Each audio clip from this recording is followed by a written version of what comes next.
अगर आज रात आप मर जाएं, तो आप जानते हैं आप कहाँ जाएंगे? क्या आप में इतना भरोसा है कि आप जाने कि आपके पाप क्षमा किए गए हैं? यीशु एक मिशन के साथ आया था। वो परमेश्वर से मनुष्य का मेल मिलाप कराने आया, हमें बहुतायत का जीवन देने आया।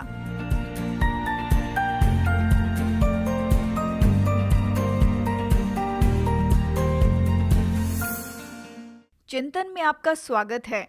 मैं बहुत खुश हूँ कि आप हमारे साथ इस यात्रा में जुड़े हैं कि हम लोग परमेश्वर के वचन में मनन कर सकें।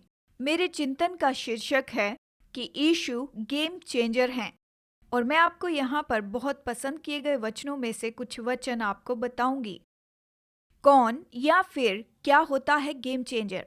शब्दकोश में इसकी परिभाषा इस तरह है: कोई व्यक्ति या फिर वस्तु जो महत्वपूर्ण प्रभाव डालता है और उसका परिणाम होता है। और आज हम यीशु को देखेंगे जो गेम चेंजर है। यीशु जो साधारण मनुष्य नहीं था, उसने किसी मनुष्य से भी बढ़कर इस दुनिया पर प्रभाव डाला है। जब वो इस संसार में रहता था, उसने साधारण इंसानों की जिंदगी को लेकर उन्हें बदल दिया। उसने टूटे दिल वालों को छू लिया, वो निकाले गए लोगों तक पहुंचा। उसने असंभव परिस्थितियों को लेकर उनमें अद्भुत कामों को कर दिया।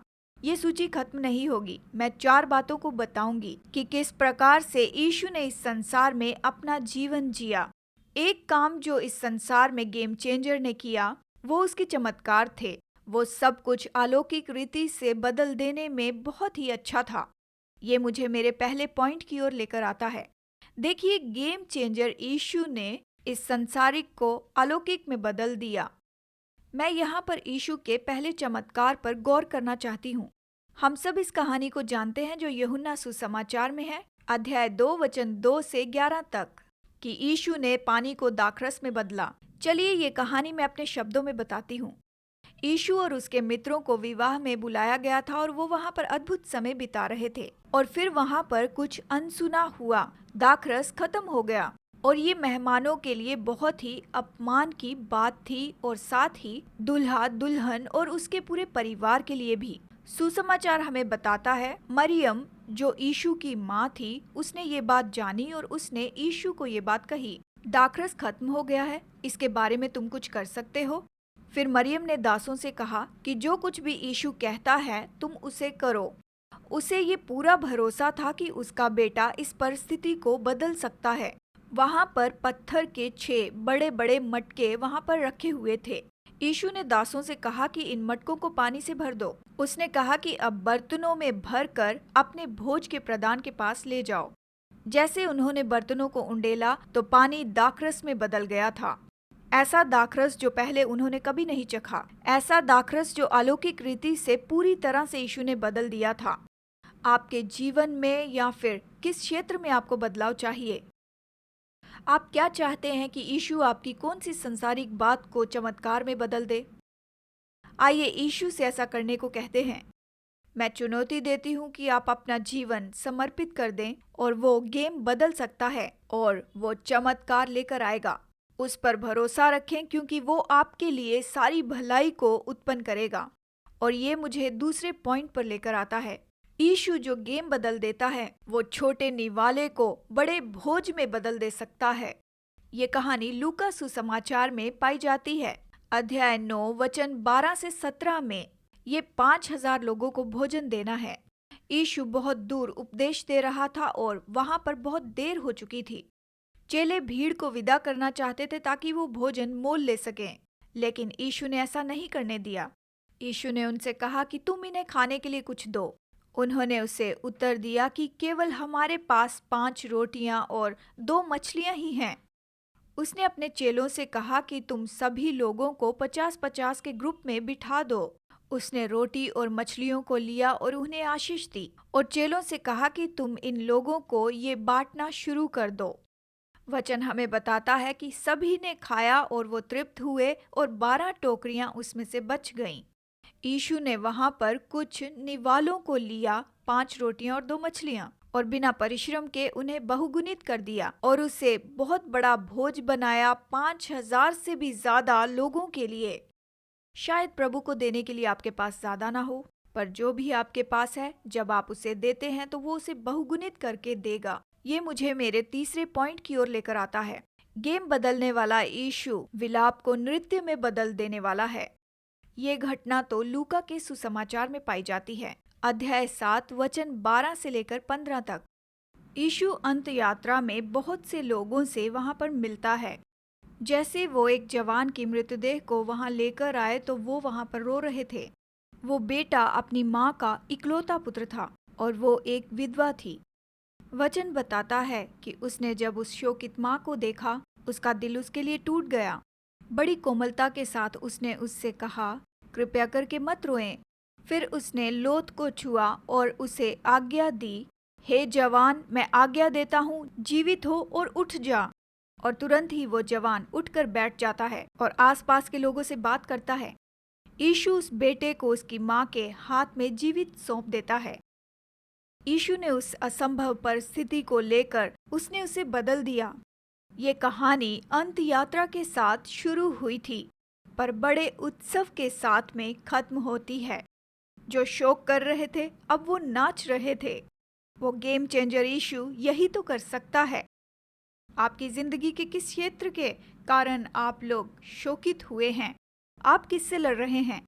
वही यीशु जिसने बड़ी कोमलता से कहा था, कृपया मत रोइए, वो यहाँ है, आपको छू रहा है, आपके आंसुओं को पोंछ रहा है। क्या आप उसे अनुमति देंगे आपके विलाप को नृत्य में बदल दे? क्या आप उसे समर्पित होंगे? ये मुझे मेरे चौथे और आखिरी पॉइंट में लेकर आता है। ये सबसे बड़ा गेम बदल देने वाला है। बाकी सारे चमत्कार तो केवल कुछ समय के लिए हैं, लेकिन इसके अनंत काल के परिणाम होते हैं। यीशु एक मिशन के साथ आया, मनुष्य को परमेश्वर के साथ मिलाने आया। वो इसीलिए आया कि पापमय मनुष्य अपने पापों में हमेशा के लिए दोषी न रहे।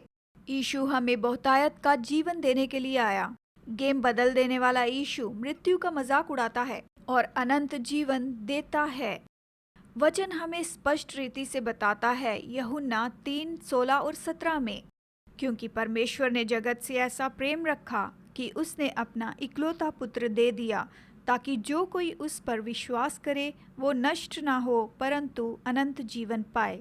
परमेश्वर ने अपने पुत्र को जगत में इसीलिए नहीं भेजा कि जगत पर दंड की आज्ञा दे, परंतु इसीलिए कि जगत उसके द्वारा उद्धार पाए।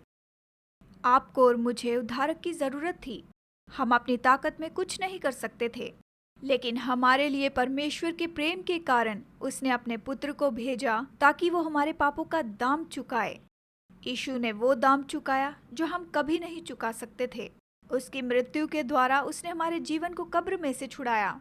ये कैसे हो सकता है? वचन बताता है, जब हम अपने पापों का परमेश्वर के सामने अंगीकार करते हैं तो वो हमारे पापों को क्षमा करता है। वचन बताता है कि जब हम यीशु पर अपना विश्वास रखते हैं वो हमें नई शुरुआत देता है। संसार में हमारा जीवन कुछ समय का है, ये पलक झपकते ही खत्म हो जाएगा, पर परमेश्वर ने हमें अपने स्वरूप में अनंत काल का व्यक्ति बनाया है और पृथ्वी पर जो चुनाव हम करते हैं वो मृत्यु के बाद हमारे अनंत काल की जगह को निश्चित करता है। यीशु उस क्रूर क्रूस पर मरा, पर कहानी वहीं पर खत्म नहीं हुई। यीशु तीसरे दिन फिर से जी उठा। वो जी उठा और उसने मृत्यु पर जय पाई। उसने मृत्यु का मजाक उड़ाया। यीशु ने संभव बनाया कि हम अनंत जीवन प्राप्त कर सकें। अगर आज आप मर जाते हैं तो क्या आप जानते हैं कि आप कहाँ जाएंगे? क्या आप में ये भरोसा है कि आप जानते हैं कि आपके पाप क्षमा हुए हैं? क्या आप निश्चित जानते हैं कि आप परमेश्वर की उपस्थिति में होंगे? ये तो सबसे बड़ा गेम बदल देने वाला है। यीशु और केवल यीशु ही है। केवल वही है जो हमें अनंत जीवन दे सकता है। प्रभु की उपस्थिति में केवल वही है जिसने मृत्यु को हराया और केवल वही है जो मुर्दों में से जी उठा। ये समय है कि आप निर्णय लें कि आप गेम चेंजर से क्या चाहते हैं। वो बस प्रार्थना की दूरी पर है। आइए प्रार्थना करें। पिता, तेरे पुत्र यीशु के लिए धन्यवाद।